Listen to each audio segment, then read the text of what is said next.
Ah, Pedro, tá no mudo.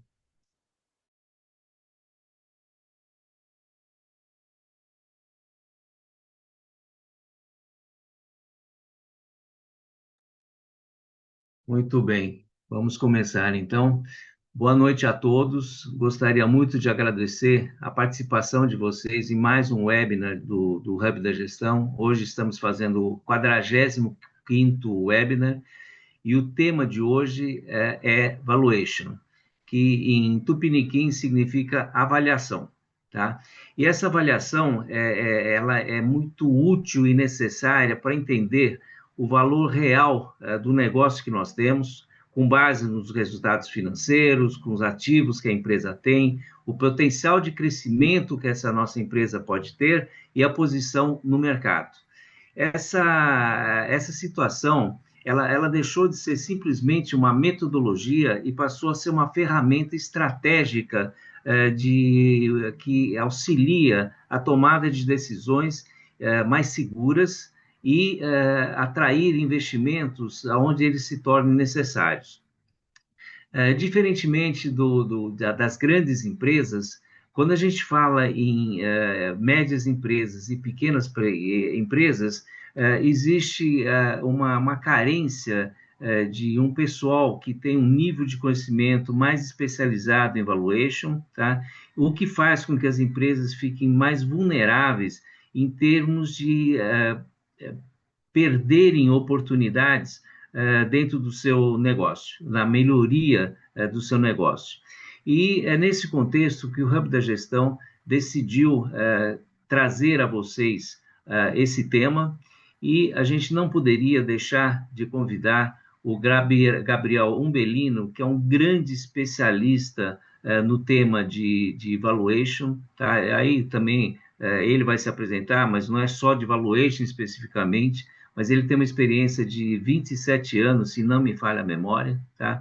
É uma pessoa de renome, muito conceituado junto ao mercado, e o que mais me impressiona nele é que ele tem uma visão prática de como trazer isso daí a uma realidade, superando as dificuldades naturais que as empresas possam existir.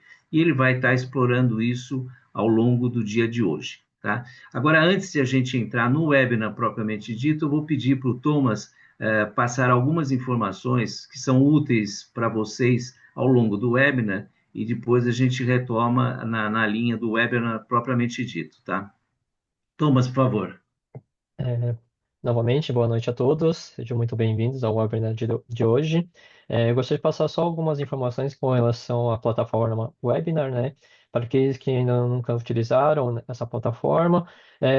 Durante o webinar, se vocês tiverem tiver alguns insights, perguntas que gostariam de fazer diretamente para os nossos palestrantes, por favor, utilize a ferramenta Q&A, né, que seriam as perguntas e respostas. É uma ferramenta exclusiva para enviar as perguntas diretamente aos nossos palestrantes. Às vezes as pessoas confundem com o bate-papo. Dependendo do assunto, o bate-papo ele rende bastante, só que ele fica um pouco perdido, né? Não fica tão direcionado para nossos palestrantes.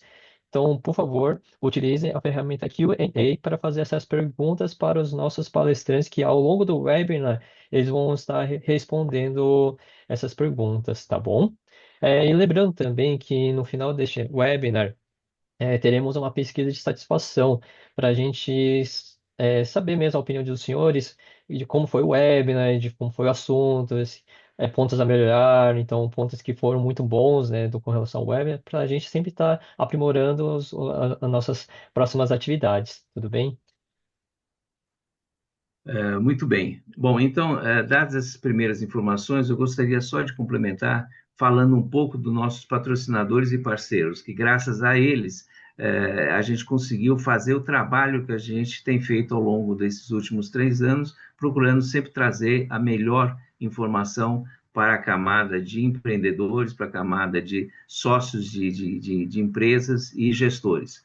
Essas empresas, elas são a Britec. Britec é uma fintech já com participação, com escritórios em 22 países, altamente considerado dentro do seu segmento de atuação. A Leveros, que é top 5 no área de climatização, cada vez mais soberana dentro desse assunto no mercado nacional. e grande apoiadora do Hub da Gestão, e a figura do Advisory Council Team, que é uma empresa assim que é ligada à Associação de Ex-Alunos da Getúlio Vargas e que também nos ajuda dentro desse nosso caminho. Então, agora eu gostaria de pedir para o Umbelino se apresentar antes de a gente efetivamente começar a fazer o webinar acontecer. Umbelino, por favor. Boa noite, Pedro. Boa noite, Thomas. Boa noite a todos. Obrigado pelo convite. É sempre um prazer estar aqui com o pessoal da Hub da Gestão, estar com vocês, com os convidados e falar de um assunto que para mim é tão importante, tão caro, que é valuation, que a gente gosta de trabalhar, gosta de ajudar as empresas explorando esse tema, que é um dos ápices aí dentro de finanças corporativas. E hoje, uma coisa que está juntando com outro tema que é muito caro, que é ajudar as empresas, principalmente as pequenas e médias, né, a acessar essa ferramenta de uma forma simples, de uma forma direta, de uma forma descomplicada, porque o melhor valuation que existe é o valuation simples, é o valuation direto, acessível, que seja fácil de ser explicado para os outros, não somente para o usuário, para o analista que fez. Então, quem lê aquele valuation compreende e consegue fazer uso daquilo. Então, a gente gostaria de passar um pouquinho dessas ideias hoje para a audiência, tá bom? Muito obrigado pelo convite. Olha, eu que tenho a honra e o prazer de ter você como palestrante nessa noite aí, que eu tenho certeza que vai ser muito útil, vai ser muito cheia de conteúdo e de insights para essas pessoas que estão conosco nessa oportunidade. Então, eu gostaria de estar iniciando efetivamente o nosso webinar pedindo para o Thomas fazer a projeção da primeira pesquisa, que é uma forma de a gente sentir melhor o nível de conhecimento que vocês têm e adequar a palestra para isso. Então, aí estão a pergunta, né? O quanto você conhece sobre valuation, as opções aí que existem, e vocês têm 30 segundos para responder antes de a gente seguir em frente.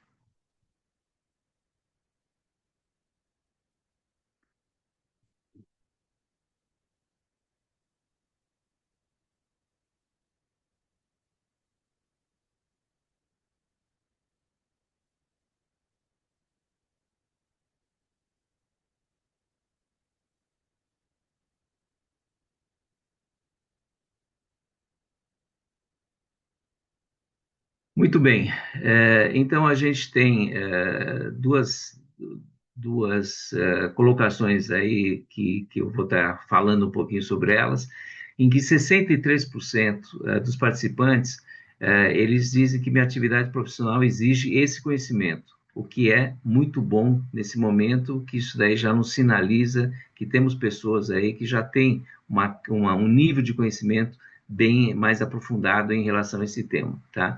E 38% que leem um pouco sobre esse assunto. O fato de lerem um pouco já é um bom começo, mas a gente espera que a gente desperte um interesse crescente nessas pessoas aí, para que elas efetivamente percebam quanto isso pode ser útil dentro das empresas que elas atuam ou que são proprietárias. Tá?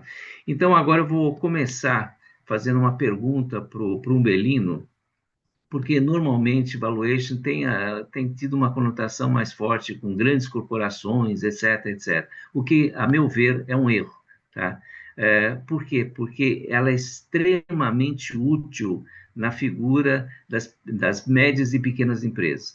Então, eu gostaria que o Umbelino falasse, em termos práticos, o que significa valuation para as PMEs.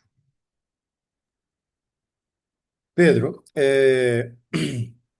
antes da gente falar somente para as PMEs, eu acho que é importante a gente pensar um pouco no conceito amplo do valuation, né?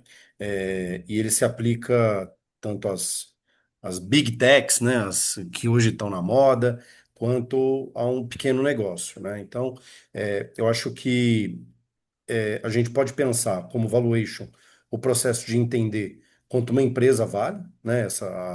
Uma pequena empresa, uma corporation, mas na realidade você tem ali dentro inserido um negócio, né? E você pode isolar pequenos negócios dentro dessa análise, você pode pensar um negócio mais amplo, né?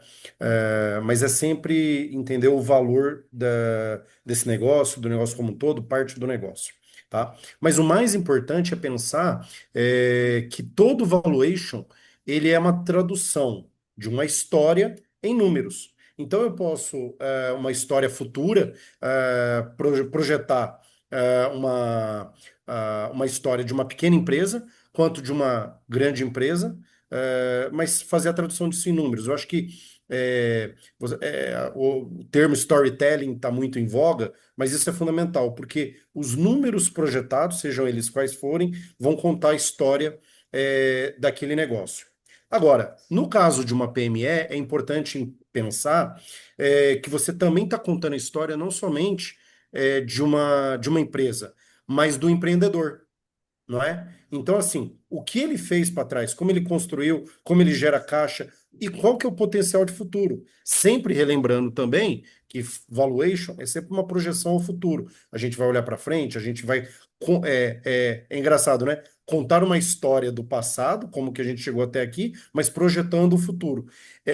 Quem vai olhar esse valuation de uma PME, e aqui a gente pode fazer PME barra startups, por exemplo, que também não deixam de ser uma PME, mas quem está Aham. olhando esse valuation, quem está comprando esse valuation, está comprando um empreendedor. Então, ele também está contando a sua própria história nesse processo. Então, é importante. O que que ele vai querer com isso? Ele vai querer demonstrar como ele cria ou como ele acaba destruindo o valor. É lógico que a gente sempre vai estar com uma expectativa de como que ele demonstra essa criação de valor. Mas pode ser que em um determinado momento ele possa até demonstrar algum problema. Isso também é uma bússola da gestão estratégica, isso é importante também. Então, tanto para grandes empresas, mas também aplicado numa PME, a gente precisa contar uma história, falar do passado e projetar o futuro. Isso é uma grande história. Os números, eles vão traduzir essa história em fatos, em resultados. E depois os números vão evidenciar e vão concretizar essa história que a gente está referenciando. Isso é todo um jogo de contexto que a gente faz, tanto do passado quanto do presente e do futuro. Legal, Umbelino. Agora, assim, entendida essa conceituação, eu gostaria que você falasse um pouquinho da importância do valuation para as pequenas e médias empresas. Tá? Eu acho assim, tão importante quanto o que a gente acabou de falar, né, de entender a sua história, né, e a sua projeção de resultados, traduzindo essa história num valor econômico, né, você ter bons elementos para poder fazer essa projeção que a gente chama de premissas, né? E quem domina bem o seu negócio, quem conhece o seu negócio, domina essas premissas. Quem domina bem essas premissas que vão ser imputadas depois no valuation, entende o seu negócio, projeta bem o seu negócio, e aí ele consegue ter os benefícios, né, e a tradução dessa importância para o valuation. Você pode ter melhores orientações para eventuais decisões de estruturação, reestruturação dentro da empresa, né, o que é importante e o que não é dentro do planejamento estratégico da empresa, né? Você pode usar ele como uma ferramenta de acesso a crédito. Veja, em algum momento a gente pode explorar isso mais detalhadamente para frente, mas quando a gente vai construir um valuation, uma das premissas dentro da estratégia de negócio é que você tenha um plano de negócios que depois vai projetar esse valuation, com base naquele plano de negócio. O analista de valuation não vai criar um novo plano de negócio. Se ele não existir, isso precisa ser criado. Numa eventual análise de crédito, em outras análises que o mercado pode fazer, ele vai ligar esse plano de negócio a esse valuation. Tem que ter congruência a isso, né? Então, se isso não está ligado, isso pode ser uma nota ruim. Então, é muito importante para a empresa ter esse alinhamento estratégico em todas as suas estratégias, e isso vai resultar num valuation mais estruturado. Consequentemente, Pequenas e médias empresas estão sempre pensando também, é um caminho de toda empresa, mas ela também pensa num aporte de capital, ele pensa numa entrada de novo sócio, ele pensa numa venda de uma parte, pensa na saída desse negócio, né? Então, o M&A, né, como um todo, o valuation ele organiza principalmente, no mínimo, as partes mais importantes do negócio e ele vai demonstrar o valor de uma forma muito profissional. Ah, não é assim aquela coisa, eu acho que vale tanto, né? Eu tenho aqui uma outra empresa que vale tanto, então a minha vale tanto. Mas por quê? Então você tem que comprovar com esses números. E eu acho que, de uma maneira geral, o resumo de tudo isso que a gente acabou de falar é que eu melhoro a governança financeira, pelo menos. Lógico que vai bater nos outros aspectos de governança, mas no mínimo a governança financeira ela vai estar priorizada. Então acho que todos esses elementos se tornam muito importantes para uma, para uma PME e para o líder, para o empreendedor. Se você tem essa orientação, essa governança, você tem até a capacidade de liderar melhor. Você lidera com orientação. Então, acho que isso bate até na liderança do empreendedor, do empresário. Então, a gente pode dizer que é uma ferramenta de gestão, que melhora a gestão, a visibilidade de uma boa gestão. É É uma verdadeiro ferramenta. isso? É verdadeiro, porque normalmente o valuation ele também está muito ligado àquela ideia de somente o M&A, somente, olha, vou vender minha empresa, vou fazer um valuation. E aí, na realidade, essa empresa provavelmente perdeu um tempo muito grande para trás, onde esse assunto não era urgente, ele não era para ontem, né? Onde ela poderia ter elaborado todo esse projeto, ele poderia ter alinhado o valuation com a sua estratégia e formulado um valuation de uma forma muito mais estruturada. Se ele utiliza a ferramenta como uma ferramenta de gestão estratégica continuamente, ele pode colher muito mais benefícios do que ir lá e bater uma foto da empresa naquele momento, onde ele não está preparado, onde ele não tem governança, e essa foto pode sair feia, né? Ele poderia ter um filme melhor, ele vai bater uma foto e uma foto naquele momento bem feia, sabe? E assim, tem uma coisa que me chama a atenção, porque em algumas conversas que eu já tive com médicos empresários, quando se fala em valuation, eu já ouvi coisas do tipo, não, mas isso é coisa para grandes empresas, não é para mim, sabe? Eu, como média empresa, eu não caibo dentro desse conceito. E, em contrapartida, eu tenho ouvido muito uma visão diferente, ou talvez acho que mais moderna, mais atual, em que é muito importante a gente entender o conceito de valuation simplificado. Você poderia falar um pouquinho desse conceito aí? Porque eu acho que é importante dentro desse contexto aí que a gente tem de PMS, tá?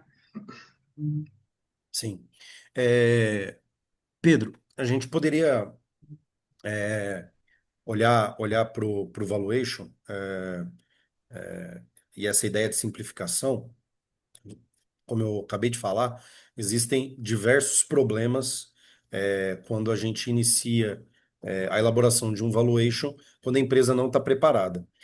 O contrário é verdadeiro. Se a empresa começa esse processo de preparação e principalmente dos elementos simples que compõem um valuation e faz isso preventivamente, né, previamente, né, dentro de um processo cotidiano, né, rotineiro dentro da empresa, isso já é uma simplificação do processo, porque quando ela necessitar fazer um valuation, isso aí vai estar pronto. E eu dou alguns exemplos. Você não tem um histórico de faturamento eventualmente confiável, porque você pode ter algum grau de informalidade, não por sua culpa, mas por alguma questão de mercado, um cliente e tal. Então, essas questões não vêm ao caso agora, mas será que o seu faturamento total ele é igual ao faturamento formal, né? Quem vai olhar o faturamento, seja um banco, seja um investidor, ele quer saber o que é auditável. Então, se você tem um gap muito grande entre o seu faturamento, sua receita do seu negócio com o faturamento auditável, você já tem um gap. Como que eu quebro esse gap que eu tenho aqui? Primeira coisa, né? A contabilidade do seu lucro, né? Eu tenho uma qualidade desse lucro gerado, eu tenho uma qualidade nos ativos que eu tenho dentro da empresa, né? Eu consigo demonstrar esses ativos, sejam eles os tangíveis, sejam os intangíveis. Consequentemente, se eu tiver esses elementos, aí eu posso ir para as ferramentas que todo mundo quer um macetezinho, né, para as fórmulas mágicas, para a gente poder fazer um valuation. E aí você pode, sem problema algum, ir para os históricos, né, múltiplos de mercado. Ah, tantas vezes o faturamento, mas eu confio nesse faturamento. Tantas vezes lucro ou EBITDA, mas eu confio nesse lucro e eu confio nesse EBITDA, não é? Não, me paga só o valor do meu estoque e as máquinas que eu tenho, mas eu tenho uma lista de patrimonial, eu tenho um inventário que foi feito por uma empresa, não precisa ser uma Big Four, né, uma grande auditoria, mas eu tenho ali um laudo atestando aqueles valores. Então, o que é importante para a empresa e para quem vai ler esse valuation, tem que estar em dia. Se torna um termômetro confiável da empresa. Mas isso tem toda uma narrativa, tem toda uma história. Não tem fórmula mágica, né? Cada negócio tem uma história única, e esse valuation, seja ele por qual método vai ser feito, ele tem que refletir essa narrativa ou o desejo do empreendedor. Um múltiplo de mercado fazendo múltiplos de faturamento, lucro, o valor patrimonial, um fluxo de caixa. Ah, mas a empresa não faz fluxo de caixa e não tem demonstração de resultado. Como que a gente vai conseguir discutir geração de caixa? Eu não tenho nem na contabilidade e nem no financeiro. Aí realmente fica difícil. Mas tendo essas ferramentas, você pode usar essa simplificação, que você não depende de uma grande consultoria fazendo esses trabalhos. Mas o dever de casa tem que ter sido feito antes, né? É quase um check-up financeiro prévio antes de fazer valuation simplificado, né? Quer dizer, no mínimo, já é um preparo para uma melhor negociação, uma negociação que você tem alguma posição de força significativa dentro dessa conversa, né? Exato, porque por menor que a empresa seja, ninguém vai adquirir uma empresa ou parte dela sem fazer uma due diligence, né? Uma Claro. avaliação prévia dos números, sem querer conversar com a contabilidade, e aí cada um vai assumir as suas responsabilidades. E se a empresa tem determinados problemas, ela tem que resolver isso previamente. Eu costumo brincar que às vezes as empresas falam: olha, eu preciso de investimento, eu preciso de investimento. E aí eu brinco. Se alguém chegar agora com um aporte na sua empresa, a sua empresa está preparada para responder os questionamentos? Às vezes não, né? Sem dúvida. Muito bom. Essa foi uma narrativa muito interessante aí, que reflete, acho que, a realidade de muita empresa nacional, infelizmente. Tá? Mas vamos lá. Dando continuidade, Thomas, eu gostaria que você apresentasse a segunda pesquisa, em que a pergunta é como sua empresa se posiciona em relação à valuation. Então, eu gostaria que os participantes escolhessem uma das opções existentes aí, e, novamente, em 30 segundos, a gente volta nesse assunto.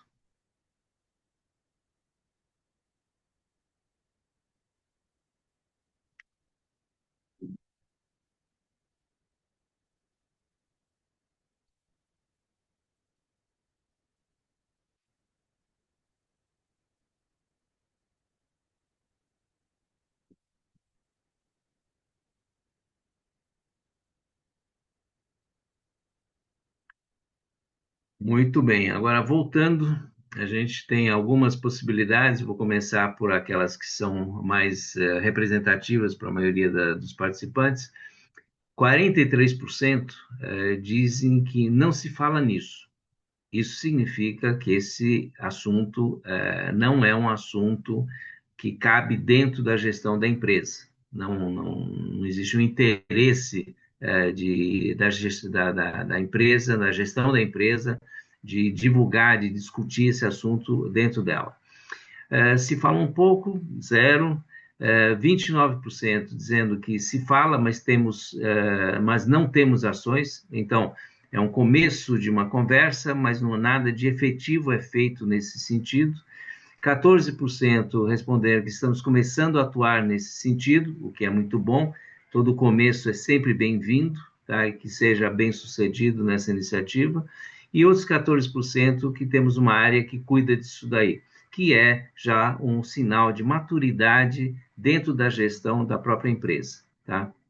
Então, essa é já uma visão que a gente tem bastante interessante e mais uma vez, infelizmente, fica essa maior colocação de 43% das empresas que nem falam nesse assunto. Tá? A gente tem uma carência muito significativa dentro de pequenas e médias empresas em alguns conceitos de gestão. E é muito importante que a gente enxergue isso daí, porque isso faz parte de uma possibilidade maior dessa empresa ser bem-sucedida e ter um nível de perenidade maior na linha do tempo. Tá? Então, aí na sequência, uma pergunta que eu gostaria de estar fazendo para o Umbelino, tá? Porque assim, a gente fala em dificuldades, a gente fala em pouca atuação dentro das pequenas e médias empresas nesse sentido, tá? Mas é muito importante a gente entender quais são os principais desafios para implementar o valuation dentro de uma PME, tá? Ok. Ô Pedro, aqui de novo, já que eu estou falando tanto de storytelling, né? Eu vou contar uma historinha, tá? Este ano ocorreu duas vezes, no ano passado ocorreu pelo menos umas três vezes também, com alguns clientes, tá? A gente assina contrato para desenvolver um valuation, né, com uma PME, e ela não tem a documentação estruturada, tá? É, O prazo normal dessas empresas que não têm esses dados estruturados, tá, tem sido de 6 meses, tá? Porque ele precisa daquela informação para fechar uma negociação societária, para elaborar algum aspecto muito importante. Então ela acaba se sujeitando a esse prazo. Mas esse prazo não é nosso, mas é o prazo que ele precisa para resolver grandes temas societários. Agora, imagina, se um tema é importante, ele nunca iria projetar 6 meses para resolver esse problema. Mas aonde que estão essas causas, né? O que que inviabiliza? Ele não está com uma contabilidade estruturada. Eu já cheguei a pegar clientes com duas contabilidades, uma parte dele e a outra parte com outro sócio, né? É muito comum misturar as finanças pessoais com as finanças da empresa. Então, é muito recorrente. A gente fala, fala, fala, fala, mas você pega empresas que faturam 1 milhão, 2 milhões, por mês e tá tudo lá, né? Então, as finanças da empresa com as finanças pessoais. Quando você projeta um valuation, o que que você. O pessoal brinca sobre EBITDA ajustado, mas você tem que fazer o ajuste no EBITDA. Por quê? Você vai fazer o ajuste no prolabore do sócio, né? Porque, como ele trabalha na empresa, ele tem direito a prolabore, ele é um executivo da empresa, ele tem uma função. Ok, mas aquele prolabore nominal não é o real. Então, muitas das despesas que a empresa tem se torna prolabore, mas ele não recolheu imposto. Poxa, então deveria recolher imposto? Pô, então o imposto sobre esse prolabore deveria ser maior, ele não recolheu, mais um ajuste em imposto.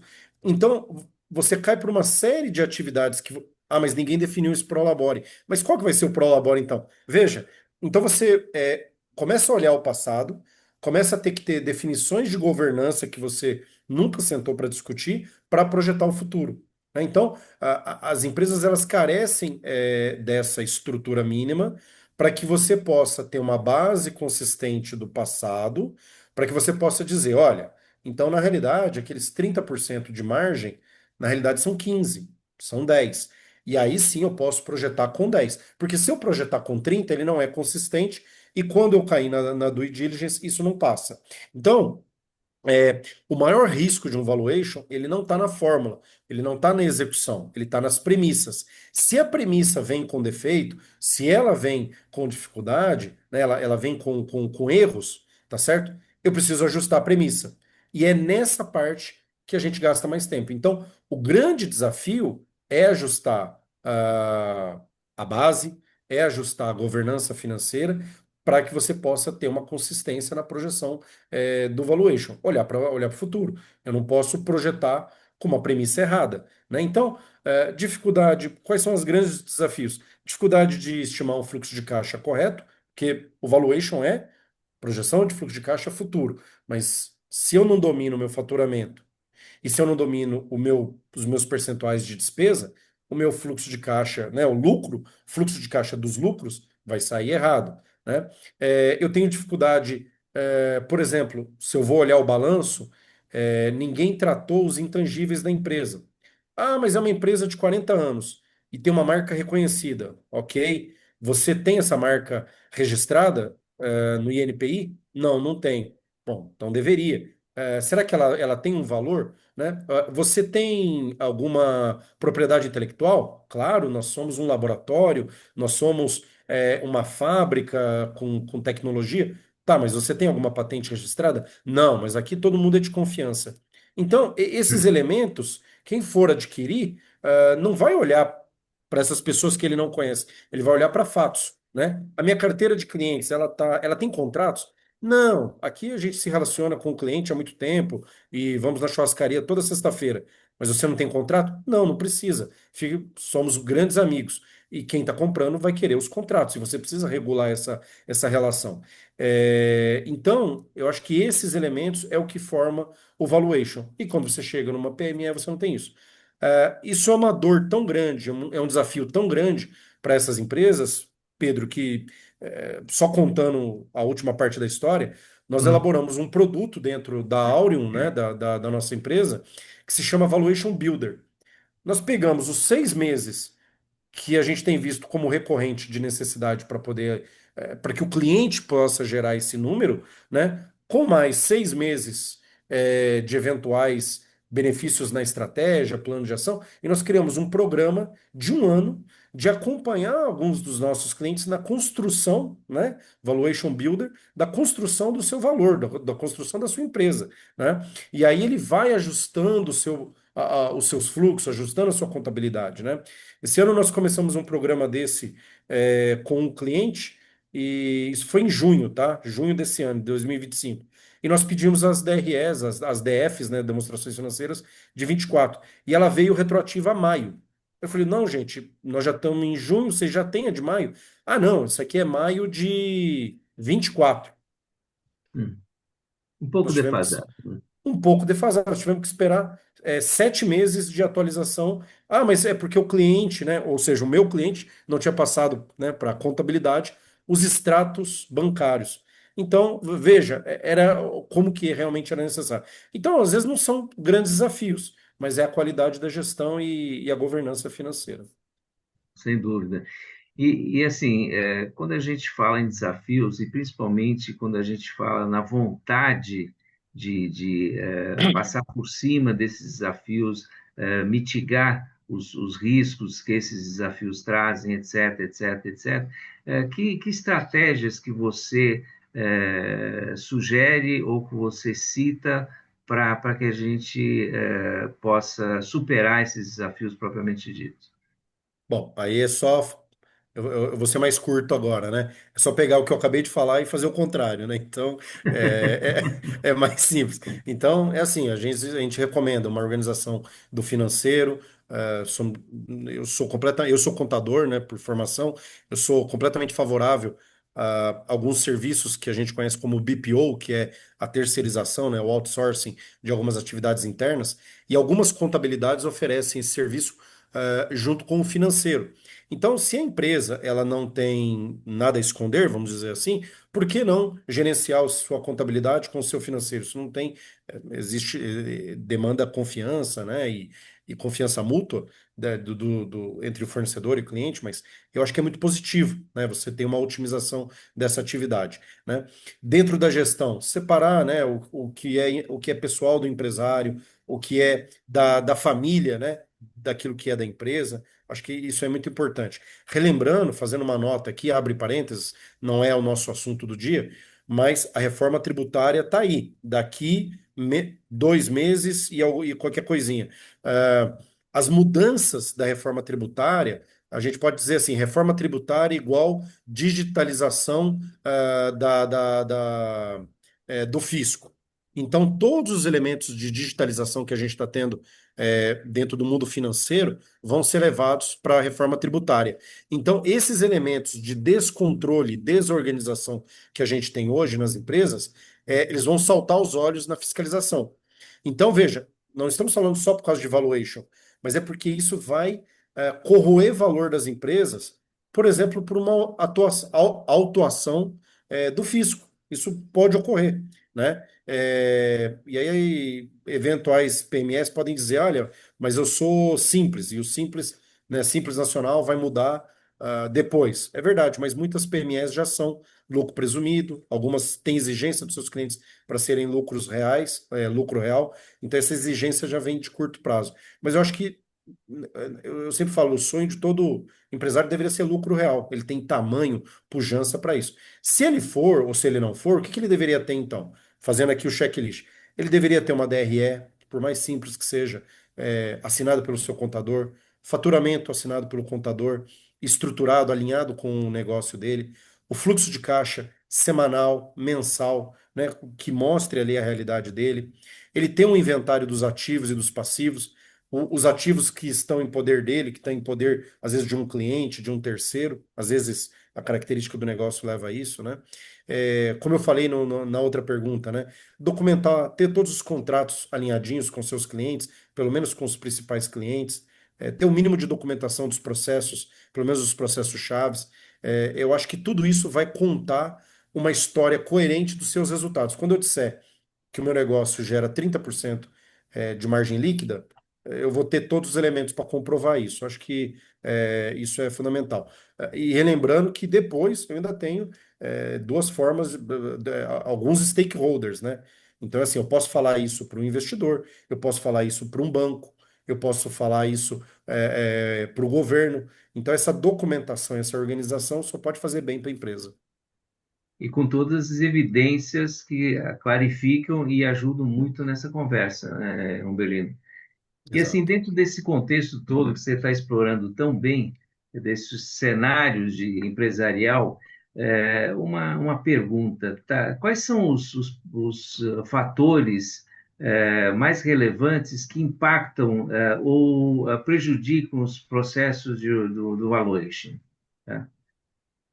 É, como eu, né, como eu já comentei, eu acho que quando você faz um exercício de valuation, é um exercício de futuro, né? Então, não é uma futurologia, porque a não ser que eu esteja falando de um novo negócio, né? Um negócio que nunca ocorreu, que nunca. Eu estou lançando um produto, lançando uma empresa, né? Eu tenho algum histórico, né? Então, eu tenho uma base para dizer, olha, com esses elementos aqui eu posso projetar o futuro. O que que a gente vai tentar tirar nesse valuation, né? Nesse processo de elaboração do valuation? Eu vou tentar tirar o máximo a incerteza que tem nesse processo.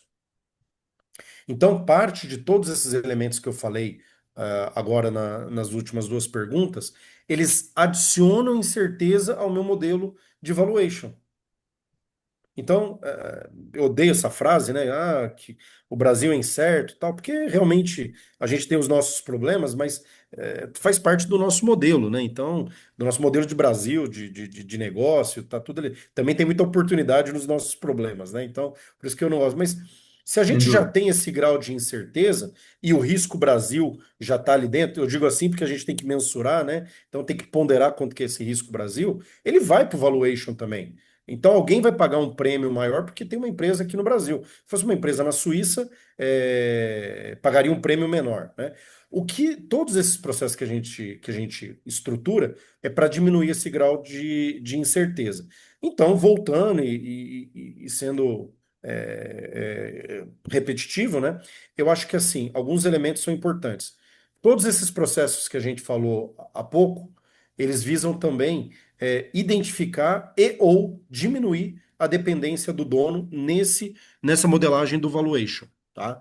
É, e ou você identificando essa dependência, por exemplo, num processo de negociação de venda da empresa, você sabe exatamente quanto vale aquela dependência do dono. Por exemplo, eu vou comprar uma empresa, mas é uma empresa que tem na figura profissional do dono uma participação importante. Então a gente vai negociar um termo que a gente utiliza em M&A, que é o earn-out, a permanência do dono e ele vai receber parte desse valor futuro. Quanto que isso representa? É 100% de dependência do dono ou é menos? Então, acho que identificar isso é um processo importante e pode impactar né, ou prejudicar o processo de valuation. Os intangíveis não documentados. Eu tenho uma marca que é fundamental para a empresa, mas eu não tenho registro, eu não tenho valuation da marca isolado, eu não tenho nada. Eu não tenho uma carteira de cliente identificada, eu não sei quanto vale a minha carteira separado. Ah, mas eu quero vender minha carteira. Tá bom, quanto ela vale? Não sei. Todo o know-how, propriedade intelectual, não tem nada formalizado, não tem uma patente, não tem. A patente está toda na pessoa física, não está na pessoa jurídica. Então a empresa vai vender o quê? Nem dela não é. Então precisaria transferir. E aí a gente sabe que o INPI tem os seus prazos, né? Eu acabei de sair de um processo de registro de marca que levou 3 anos para eu ter uma negativa, né? Então Puxa, é isso. Então imagina se eu quisesse vender minha empresa hoje, né? Eu ainda tinha um processo em aberto da empresa anterior. Então é um pouco de Brasil, mas a gente tem que lidar com isso. Falta de governança, que a gente já disse, as questões de transparência, formalidade, processo de decisão é estruturado, centralizado, né? Como que está isso? Eu acho que um outro aspecto é assim, vamos pensar, eu não vou projetar um valuation, tá? Esse mês, R$ 1 milhão, no outro mês 10 milhões, no outro não tem faturamento. Eu vou ter que ter uma previsibilidade de faturamento. Ou eu tenho que ter uma explicação para uma sazonalidade.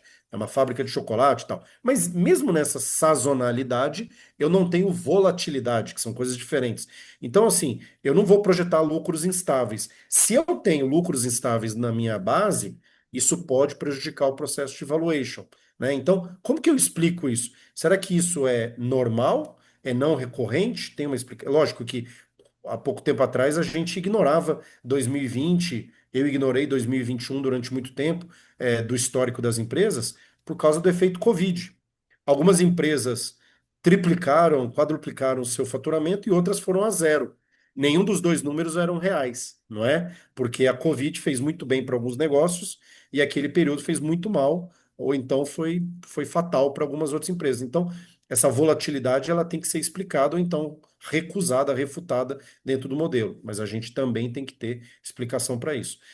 E gestão informal, eu acho que, fechando aqui minha fala, né? Eu acho que ou todo tipo de informalidade ela não cabe.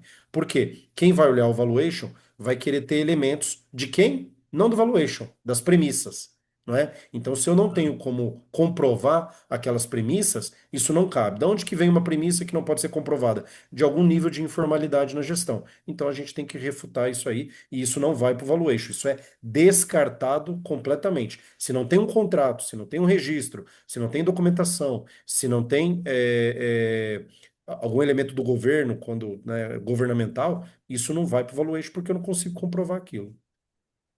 Tudo isso muito bom. prejudica o valuation. Muito bom, Umbelino.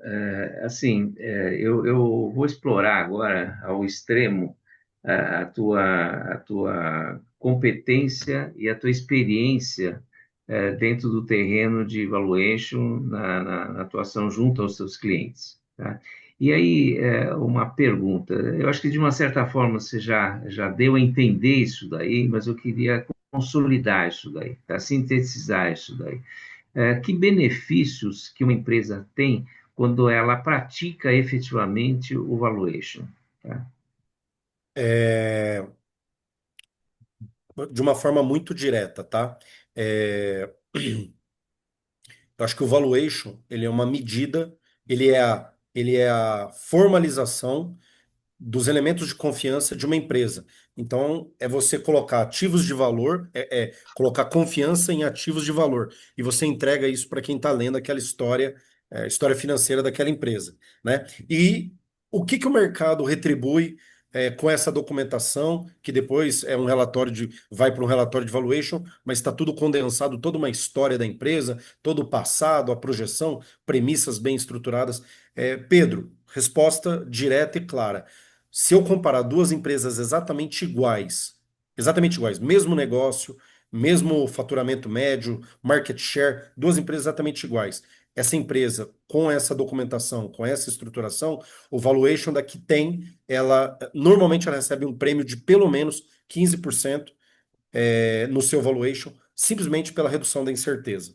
Então, esse é o primeiro benefício que a gente consegue quantificar, pelo menos 15%. Agora, outros benefícios. É uma empresa que vai ter acesso facilitado a crédito, e aí eu estou falando de debit, né? Então, de você pegar bancos, instituições financeiras, porque você tem histórico e tem futuro. Investidores, que ele está comprando a história do empreendedor, então ele vai olhar para esse número, tá? E recordando que tudo isso é baseado em quê? Num plano de negócio que já foi feito, já foi estruturado, já foi validado. Então, já se acredita naquele número porque ele já foi construído no passado, né? Então, ele já acompanha um valuation. Mas a gente também elabora o plano de negócio. A gente chega para a empresa e fala: olha, você tem plano de negócio? Ele diz: não, não tem. Então, vamos elaborar. Então, acho que isso também é um benefício. Talvez a empresa não tenha pensado no plano de negócio, no plano de marketing, na construção de projeção de receita, e isso precisa ser construído, a gente constrói naquele momento. Ok. E aí, talvez venha uma nota negativa, mas também como norte é importante. Quando você.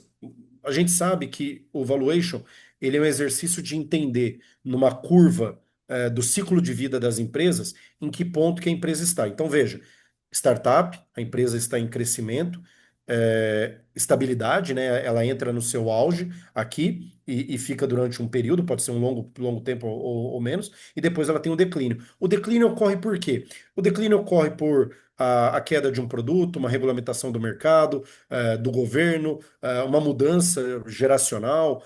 Existem diversos motivos para explicar o declínio das empresas, tá? Que pode ser ligado à empresa como um todo ou ligado a um produto, alguma coisa específica. E nesse momento a empresa é necessária passar por uma reestruturação, um turnaround, né? O conhecido como turnaround. O que ocorre? O valuation, ele serve inclusive como uma grande, de novo, uma grande bússola, até mesmo no processo de turnaround. E esses dias a gente conversava sobre valuation, eu dei uma palestra falando sobre isso, valuation em processo de reestruturação. É, algumas notas, tá? Eu posso ter um valuation de uma empresa em reestruturação, por exemplo, em recuperação judicial? Muito possivelmente. Por quê? A gente não pode separar o valuation do negócio daquelas dívidas e daqueles processos que estão sendo reestruturados. Então, quando eu isolo o negócio, eu tenho um valuation excepcional, eu tenho uma empresa que funciona, eu tenho uma operação primorosa. Só que eu tenho dívidas, eu tenho outros elementos aqui, uma lista de passivos, que eventualmente eles podem ser iguais ou maiores do que aquele ativo daquele negócio, daquele valuation. E é isso que precisa ser reestruturado, não o negócio, não aquela operação, não aquilo que deu origem ao valuation. Então, o turnaround, a recuperação judicial, a recuperação extrajudicial, ela vai olhar o quê? Ela vai olhar esse passivo que precisa ser trabalhado. Mas eu tenho muito valor aqui a ser preservado. Queria dar um exemplo aqui. Nós temos um mandato de uma empresa em Santa Catarina, eu não vou falar nomes, então vou falar um negócio. É um frigorífico, né?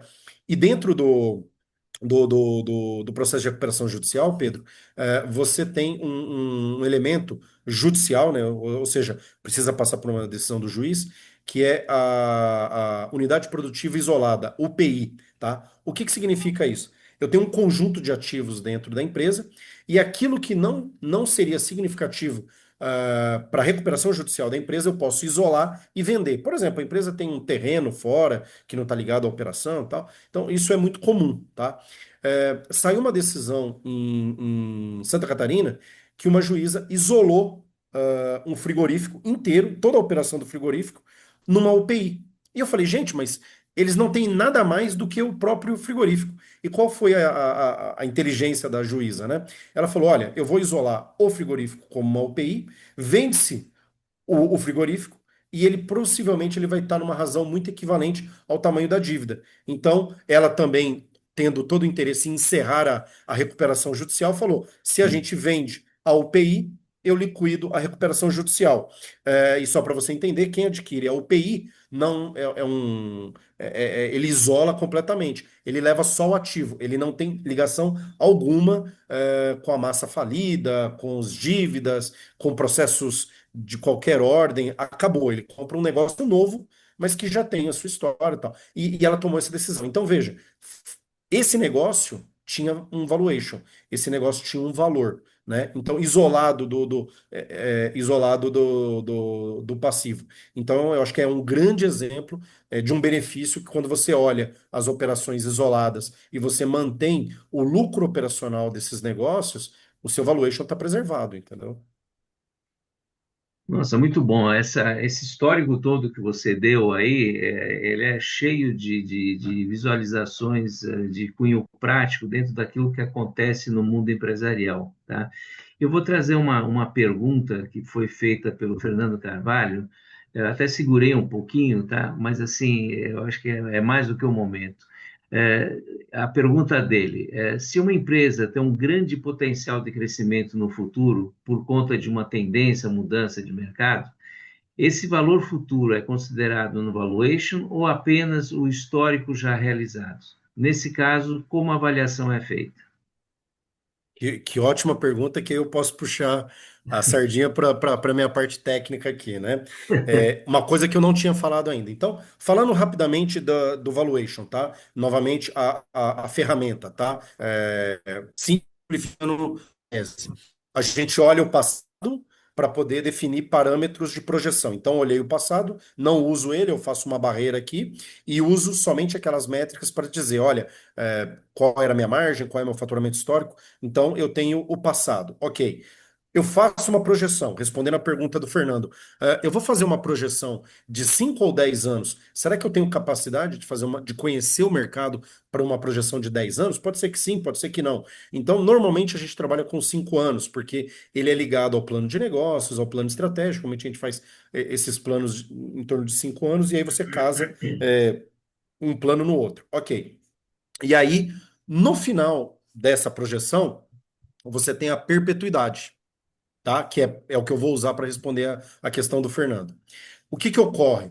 O maior valor das empresas não está nesse período de projeção, Pedro, que é o período de 5 anos. Ou, quiçá, se a empresa fizer uma projeção de 10, nem no de 10. Ele está na perpetuidade. Por quê? Normalmente, você não projeta nenhum negócio, nenhuma empresa, para ela ter fim em 5 anos ou 10 anos. Portanto, existe uma maneira de fazer, uma técnica que é elaborada para que você projete a perpetuidade. E a maioria das empresas tem a maior parte do seu valor na perpetuidade, não é no período de projeção. Ok? Então, diferente disso, só para dar um exemplo completo para as pessoas entenderem, quando eu não projeto a perpetuidade, quando tem fim o negócio. Ah, mas como que eu vou saber quando tem fim? Por exemplo, eu vou explorar uma mina de ouro. Eu vou explorar um poço de petróleo. Então, nós sabemos que, apesar de ter alguma margem de erro, geólogos e esses grandes técnicos, né, especialistas, eles conseguem fazer uma boa projeção da capacidade daquela mina, daquele poço, tal. Então, você projeta até a exaustão, daquele ativo. Ok, aí eu não projeto a perpetuidade. Quando eu não tenho essa capacidade, eu não tenho essa visão, você projeta a perpetuidade. Voltando à pergunta do Fernando, portanto. É, Você precisa ter a capacidade de projetar o crescimento dessa empresa, portanto. Porque quanto maior for a taxa de crescimento dentro do período de projeção, maior será a perpetuidade. Porque é muito difícil você colocar na projeção na perpetuidade uma taxa de crescimento maior do que a média histórica, por exemplo, do Brasil. Então, vou dar um exemplo. O Brasil já teve crescimentos negativos e crescimentos positivos ao longo da sua da sua história. A média brasileira, ela gira em torno de 2%, um pouquinho menos, tal, mas 2% é um número muito aceitável. Então, se eu coloco no período de projeção 5, 10, 15%, é porque a gente vai dizer, olha, é um negócio novo, eu estou comendo o mercado, eu estou adquirindo participação, então eu consigo explicar esse crescimento. Agora, na perpetuidade, eu não consigo, porque se eu coloco 10% na perpetuidade, vou ter um valor na perpetuidade desse negócio gigantesco e é difícil justificar. Então, o mais importante, novamente explicando para o Fernando, é qual a composição e a taxa de crescimento dentro do período de projeção, tá? Então, se eu chego ali com 5, 10, 15, 20% no final desse período, esse final de 5 anos é a base que eu vou construir depois a minha perpetuidade. Então, conhecer muito bem, nesse caso, esse período de projeção vai ser muito importante para depois definir a perpetuidade e o tamanho desse negócio. Vou dar um exemplo clássico.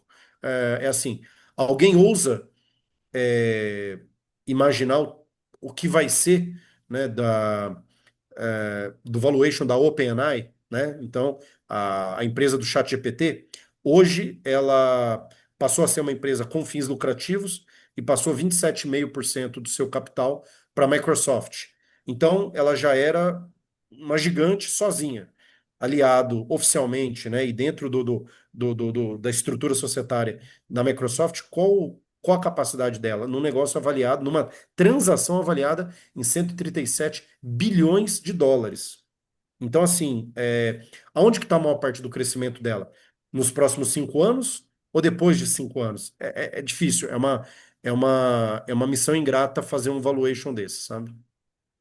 Eu ia fazer uma pergunta, tá exatamente dentro desse contexto, até complementando a pergunta do Fernando, que eu achei muito interessante, muito importante. É assim, principalmente nesses últimos 5 anos, a gente viveu transformações significativas, em todos os cenários, tá? No cenário tecnológico, no cenário político, muitas vezes no cenário econômico nacional ou internacional, e tudo isso daí tem efeitos sobre os negócios. Como que isso é considerado ou é um componente de análise dentro dessas projeções futuras aí, Umbelino? De duas formas, tá? Em tese, tá? A gente coloca isso como premissa no tamanho do crescimento do mercado, né? Então, claramente, se eu sou uma empresa de oil and gas, né? Derivados químicos, essa coisa toda, a guerra na Ucrânia, o Oriente Médio é uma questão importante, isso bate na minha receita, por exemplo, né? Então, esse ambiente que a gente está vivendo geopolítico, por exemplo. É, Ano que vem nós vamos ter eleição, então o gasto público, então a inflação vai continuar alta porque o governo vai gastar, tal. Então isso vai para minha taxa de financiamento da minha dívida, porque a Selic vai continuar alta porque o governo vai continuar gastando. Mas e para 27? Poxa, aí começam as incógnitas. Mas basicamente, eu acho que nos elementos de elaboração do valuation, você tem uma série de fatores que você vai considerando, né? Então, crescimento do negócio, você vai ajustar a premissa em função do cenário, o teu custo, a sua inflação interna, o teu custo de financiamento da dívida, você vai fazendo. Agora, feito as projeções, Pedro, é, vai para um outro fator, que é na elaboração da taxa de desconto, né? Que aí na taxa de desconto vem aquilo que eu falei há pouco sobre o risco Brasil. E aí você vai falar, olha, aqui tem um risco Brasil de tanto, então eu preciso descontar uma taxa maior porque é Brasil. Então eu pago um prêmio maior aqui no Brasil do que se eu tivesse uma empresa na Suíça, se eu tivesse uma empresa nos Estados Unidos, se eu tivesse uma empresa na Austrália, né? Então o prêmio que a Vale paga aqui é maior do que a concorrente dela na Austrália, por exemplo, e são empresas muito similares em termos operacionais. O resultado operacional pode ser a mesma coisa, mas o valuation de lá é maior, pode ser maior porque paga um prêmio menor, porque lá é Austrália, aqui é Brasil e o risco aqui é maior. E isso vai para o custo de capital. Então, na hora de você descontar esse fluxo de caixa, você desconta por um custo de capital. E esse custo de capital ele é influenciado por esses fatores, né? Então, a característica do mercado, a característica da empresa, tudo isso vai para essa composição. Alguns projetos a gente brinca, né? Vai ter discussão de taxa de desconto, porque essa discussão ela é muito ampla, ela pode ser a base de um projeto, né? Às vezes o fluxo de caixa já está pronto e você tem que elaborar uma taxa de desconto. É Brasil, quem vai olhar essa taxa? Porque esse realmente é um estudo muito complexo, tá? O estudo da taxa de desconto que você vai descontar os fluxos de caixa da empresa. Tem uma forma de fazer simples? O empresário que tá acompanhando a gente aqui pode perguntar. Tem. Por exemplo, todas as decisões dele são orientadas pela Selic mais um prêmio. Por exemplo, se eu vou tomar um crédito, eu vou pagar Selic mais 7. Então ele pode descontar 22? Pode. Eu vou dar um exemplo. A gente está fazendo um projeto de captação de projetos imobiliários, e alguns investidores falaram: olha, com a Selic a 15 eu não olho nada que dê menos de 25% de lucro operacional. Por quê? Ele está falando, cara, eu quero os 15 que eu teria sem fazer nada, mais 10 de prêmio. Então a gente tem que descontar qualquer coisa a 25%, entendeu? É uma ideia. Muito bom. Olha, esse é um mundo aí que tem uma série de componentes aí que eu quase me atrevo a dizer que não é um mundo para amadores, né? Mas assim, o importante é que o mundo perceba as oportunidades que tem ao aprender alguma coisa que faz que seja relevante para o seu negócio ou para a sua vida pessoal. Então, essa vontade de aprender e praticar coisas que estão à nossa disposição. E dentro desse contexto, como a empresa pode começar a praticar o valuation a partir da semana que vem? Vai. Eu tenho que ser coerente com o que eu falei esse período todo, né? Então, é assim, ela precisa se organizar financeiramente e olhar os indicadores mínimos que ela consegue a partir da sua própria operação. Isso é valuation, isso é construir valuation, né? Então, assim, se a história do seu negócio for clara, o valuation naturalmente vai refletir esse valor. Então, você precisa construir essa história do seu negócio. E não é o valuation que vai fazer isso por você, são os elementos que você vai levar para o valuation, né? Então, a coerência das premissas que você leva e que a gente coloca nas projeções para o futuro, para projetar para elaborar esse período de projeção, né? A gente ter os fundamentos, revisar esses fundamentos da história para colocar na projeção. Então, voltando, o que a gente precisa ter? Um painel de valor, os elementos mínimos. Quanto que é o lucro operacional dessa empresa? Lucro operacional, que a gente pode olhar como o EBIT ou EBITDA, isso depende se a empresa tem depreciação ou não, né? Só um detalhe, se for uma empresa industrial, normalmente ela tem a depreciação, se ela tem imóveis, esse tipo de elementos, senão a gente vai olhar só o lucro operacional, ali depois das despesas e pronto, né? É, qual é o grau de endividamento dessa empresa? Por quê? Aquilo que eu falei no modelo de reestruturação. Eu posso ter uma geração de lucro operacional muito bacana, a empresa ser extremamente lucrativa, mas tomou decisões equivocadas de endividamento, tá? E aí o meu endividamento ficou muito mais alto do que a capacidade dessa empresa, de gerar lucro. E aí o que que ocorre? Essa dívida não cabe mais nessa empresa, por mais rentável que ela seja, por mais lucrativa que ela seja. Então, olhar para o tamanho desse endividamento é fundamental. Uma decisão de recuperação judicial, recuperação extrajudicial, ela vem quando essa dívida não cabe nessa empresa. Então, eu preciso manter um olho na lucratividade, mas eu preciso sempre manter os olhos no endividamento, né? As margens operacionais, né, as margens de lucro, margem bruta, margem líquida, né, são fundamentais para eu olhar essa geração de lucro líquido final, né? Olhar a minha gestão dos ativos, seja os ativos tangíveis e os intangíveis. Muita empresa não sabe nem os ativos que tem, gestão de veículos, gestão de frota, gestão de equipamentos, gestão de máquinas, gestão de uma série de bens que ela tem, mas às vezes ela não gerencia o ativo mais importante, que é um ativo intelectual, a gestão de pessoas, por que não? Né? Se você é uma empresa que você depende de pesquisadores, você tem um ativo intangível muito grande ali naquelas pessoas, né? Então é importante. E aí no dia a dia, com uma boa contabilidade, se você é uma empresa muito pequena, isso vai estar terceirizado, senão você pode ter parte disso internalizado, né? Relatórios semanais e mensais financeiros, uma DRE assinada por um responsável, interno ou externo, né? E fazer um mínimo financeiro, separar as operações pessoais e empresariais, fundamentalmente, tá? Isso aí é muito lógico falar, mas ocorre cotidianamente. E um Belino, olha, eu agora chegou o momento que eu vou estar fazendo a última pergunta. Essa pergunta vale 1 milhão, entendeu? Como implementar valuation a um custo baixo? A gente está falando de médias empresas, pequenas empresas, normalmente com algumas dificuldades de caixa, possibilidade pequena de investimento, etc. Mas como é possível fazer isso a um custo baixo? Eu Custo aceitável, vai. Baixo, todo mundo vai achar que é R$ 10. É um custo aceitável, tá? sim, sim.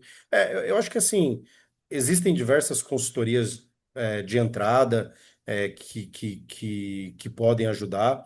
Existem planilhas gratuitas, existem modelos mais simplificados. Mas veja bem, você pode ter acesso a tudo isso, ou você pode contratar uma Big Four.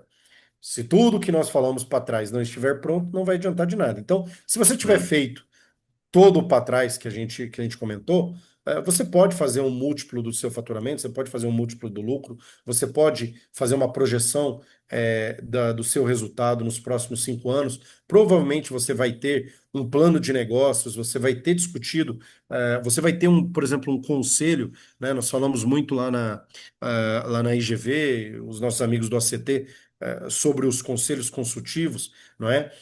E a elaboração do conselho consultivo, que às vezes você consegue fazer isso com bons experts do mercado, e isso vai gerando elementos para você construir um valuation.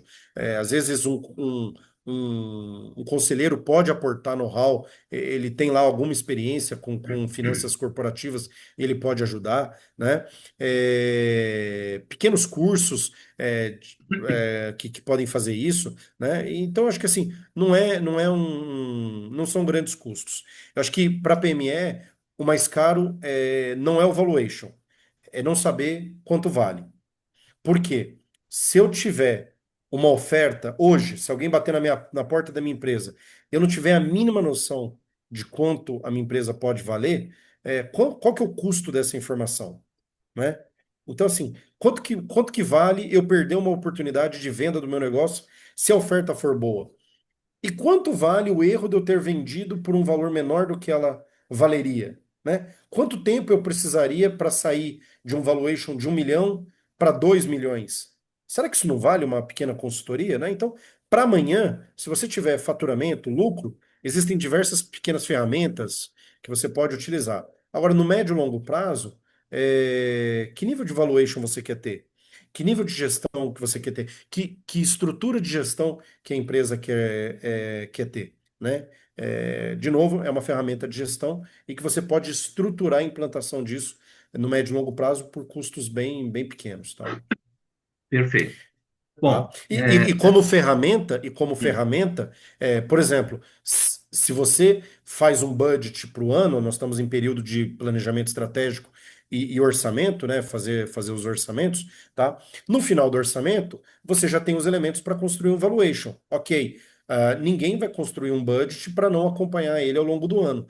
A cada novo input em janeiro, fevereiro, março, eu sei o resultado que aquela variação do real versus orçado que eu tive no budget vai impactar no meu valuation. Então, essa gestão interativa talvez seja mais importante do que o próprio budget, porque aí realmente eu vou ter a ferramenta é, sendo utilizada o tempo todo dentro da gestão. E isso é o mais importante e muito legal. maravilha. Olha, muito obrigado por todas as explanações, todos os casos práticos que você trouxe à tona. Agora, a gente até avançou um pouquinho no nosso horário, mas eu gostaria de falar rapidamente um pouco de uma iniciativa do Hub da Gestão a partir de 2025 até 2024. Nós praticamos conceitos de o que é importante para o conhecimento de gestores de empresas, empreendedores, ou na forma de sócios de empresas e assim por diante. Tá?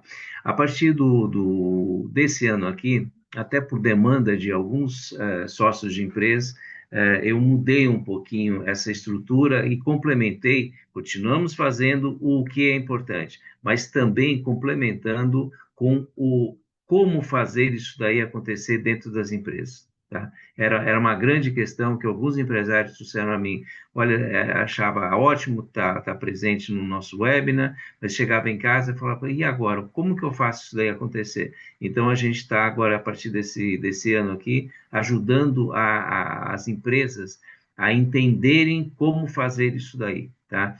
Isso a gente está fazendo através de alguns módulos aí, num curso associado ao tema de cada um dos webinars, e, assim, aí, possivelmente, num curso desse, o próprio Gabriel seria um instrutor. E, Gabriel, eu gostaria que você rapidamente, realmente a gente já estourou o nosso tempo, falasse, me parece que se montou 4 módulos, né? Falasse rapidamente sobre o conteúdo desses módulos aí. Thomas, obrigado, tá? Então, vamos ter uma visão aí do que tem por trás desses módulos aí. Bom, Pode alinhado passar com para o aquilo, próximo. alinhado com tudo aquilo que a gente falou e tentando trazer uma sequência, né? Eu acho que o primeiro passo é revelar o valor da empresa, né? A gente sempre fala esses exercícios, entender a capacidade de geração de valor da empresa, e utilizá-lo como uma ferramenta de gestão. Eu acho que cada empresa tem os elementos que ajudam a construir e a destruir valor numa PME, então mapear isso é importante dentro do processo de construção do valuation e se for o caso, quando necessário, ter uma ferramenta que vai ajudar num processo de reestruturação quando necessário, captação de crédito, né, estruturação e captação de crédito, é, investimentos dentro da empresa, né? E numa visão de longo prazo, M&A. Então, acho que essa é uma visão muito cara para vários empresários. Depois, acho que a gente pode fazer as aplicações simplificadas do valuation e como que os empresários podem operacionalizar isso. Seria o módulo 2, tá? No módulo 3 é, a gente fala muito um aspecto que aqui eu queria só fazer um parênteses, gastar um pouquinho mais de tempo. Existe uma verdade subjetiva no mercado que diz assim: pequenas empresas não têm acesso a crédito, né? A verdade objetiva é que muitas empresas não estão estruturadas para buscar esse crédito, né? Então, nós temos uma série de ferramentas e uma série de produtos oferecidos no mercado e algumas empresas não são elegíveis a esses produtos. O processo de valuation e essa estruturação do modelo ajuda também a você identificar esses gaps de governança financeira para tanto para elementos de crédito, captação, investimentos externos, como também, eventualmente, num processo de reestruturação de dívida, se necessário. E aí, quando a gente chega no módulo 4 aí é o êxito, né? Então, a gente pode pensar em M&A, fazer uma venda de parte da empresa, ou a parte total, apoiando ou não, né, esse processo de venda a processos de sucessão, né? Pode ser uma demanda da empresa, ou seja, o empresário não tem sucessão definida e por isso ele precisa vender a empresa, tá? Ou ainda fazer mais uma rodada de captação de investimento para um novo processo de crescimento. Então ele precisa, olha, quanto que a empresa vale para eu saber quanto que vale esse pedaço daquilo que eu quero vender, né? Então, transações aí de venda e entrada de novos investidores. Então, todos esses processos são importantes. Muito bom. Bom, para os participantes aí, quem tiver representando uma empresa ou tiver interesse pessoal nisso daí, é só entrar em contato com o Hub da Gestão através do Fale Conosco, entrar no site no www.hubdagestão.com.br e nós entraremos em contato com o Umbelino e ele fala com vocês para esclarecimentos necessários de conteúdo, etc, etc, etc. Tá? E aí, para finalizar no nosso evento, nós temos ainda duas perguntas aí que eu gostaria de explorar. Uma delas do Durval Jacinto, que diz: Obrigado, Belino, pelos excelentes esclarecimentos, eu concordo totalmente com ele. Qual a frequência ideal de uma PME fazer um estudo mais profundo de seu valuation? Ou esse prazo depende mais de contexto e fatores externos que o impacto no negócio, como você citou? Eu acho que na linha do que eu acabei de falar, a gente pode ter um valuation dinâmico, né? Por exemplo, ligado ao budget, né? Então, à medida que você vai atualizando os resultados, você vai tendo pequenas variações ali no valuation. Então, imagine que a taxa Selic cai, né? Daqui em janeiro, né? Na primeira revisão do orçamento. Isso pode ter um impacto no valuation. E é uma medida fora das decisões da empresa, mas vai ter um impacto no valuation. O faturamento da empresa foi 25% a mais do que o budget, então isso a gente coloca lá o real versus orçado. Então isso pode ter. Agora, para grandes decisões, você vai ter uma estratégia para 2026 mais 5 anos, você não vai revisitar toda a estratégia. Então, acho que se não for feito essa dinâmica de atualização, por exemplo, conforme o budget, você pode fazer isso conforme a revisão estratégica anualmente. A gente recomenda que você faça a revisão do seu plano de negócio, a revisão do seu plano estratégico, pelo menos anualmente, com vista aos próximos 5 anos, por exemplo, 4 anos, então que você vai acabar revisitando o seu valuation consequentemente. É lógico que o primeiro trabalho vai demandar um pouco mais de esforço. Depois o restante vai ser só atualização, é muito menos esforço, né? Então, botar o foguete, tirar o foguete do solo dá muito mais trabalho, né? E, para finalizar as perguntas aí, tem uma pergunta do consultor Mauro Silvério, que ele pergunta: quais os parâmetros que um consultor utiliza para fazer a cobrança dos honorários? Deve ser um concorrente teu, tá? Então, Mauro, essa é a nossa grande dificuldade, né? Esse é um parâmetro que eu acho que é importante o consultor ele ter parâmetros mínimos, né, de elaboração do valuation, porque eu vou contar aqui uma história, né? Existe um produto chamado Fairness Opinion, né? O Fairness Opinion é quando o consultor, o avaliador, ele vai dar fechado uma transação, ele olha a transação, ele não vai fazer o valuation necessariamente, tá? Mas ele vai dar a sua opinião sobre aquela transação, tá? Baseado em alguns elementos, tá? Mas principalmente ele está dando a opinião pessoal dele. O que vale mais, né? Um fairness opinion ou um valuation? O fairness opinion. Por menos trabalho que ele possa dar. Por quê? É a minha opinião. E, sinceramente, a minha opinião vale muito mais do que uma planilha, né? Então, eu quero dar esse exemplo para dizer assim, fazer um valuation com todas essas ferramentas. Outro dia um cliente apareceu e falou, olha, joguei lá no chat GPT e já fiz aqui. As premissas estavam erradas, né? O negócio estava errado, tal. Olha, o cara é bom de aritmética, mas botou a premissa errada, saiu o número errado. Então não é por aí, né? Então eu acho que as pessoas estão comprando cada vez mais o que é a nossa opinião. E isso não vai mudar. Eu vou usar a inteligência artificial para produzir uma resposta melhor, mas eu tenho que saber os elementos que a gente vai utilizar. Então, quem está comprando a nossa opinião. Então, respondendo a pergunta do Mauro, Mauro, o que que eu uso, tá? Patamar mínimo de cobrança, eu acho que tem um valor mínimo de elaboração, de custo de elaboração do projeto, e depois variáveis como momento da empresa, tamanho da empresa, faturamento que ela tem, entre outras métricas, e aí você vai compondo para poder fazer esse trabalho. Já fiz valuations que eu cobrei menos para empresas que valiam 3 vezes mais do que outras que eu cobrei menos, né? Então, empresas de tamanho menor, onde a menor eu cobrei mais do que a outra, que em tese poderia pagar mais. E eu cobrei exatamente o inverso, tá bom? Então, depende muito do caso. muito bom. Bom, pessoal, agora estamos realmente na fase de encerramento. Eu gostaria das considerações finais do Umbelino e desejar agradecer ao excelente webinar que ele nos proporcionou, cheio de muito conteúdo, com os exemplos que ele passou. Enfim, foi gratificante estar com você essa noite aí, ouvindo e aprendendo muito com você. Mas gostaria que você fizesse as considerações finais de encerramento. Legal. Não, eu gostaria de agradecer aos participantes aí que estiveram com a gente, tá? E agradecer ao Hub da Gestão pelo convite. Pedro, muito obrigado. E foi um prazer estar aqui com vocês. Fico à disposição. E fico à disposição também dos participantes, quem esteve com a gente para outras perguntas, outras dúvidas. Muito obrigado novamente pelo convite. Foi um prazer estar com vocês.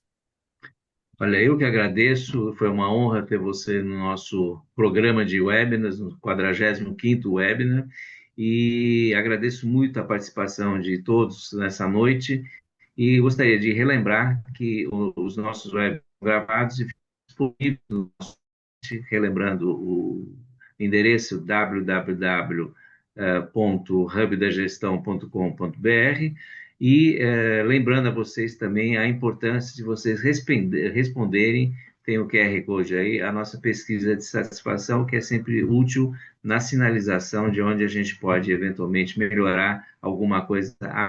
Tá? Então, uma boa noite a todos vocês. Obrigado mais uma vez, Umbelino. Obrigado a vocês, participantes. E até o nosso próximo webinar. A gente, obrigado.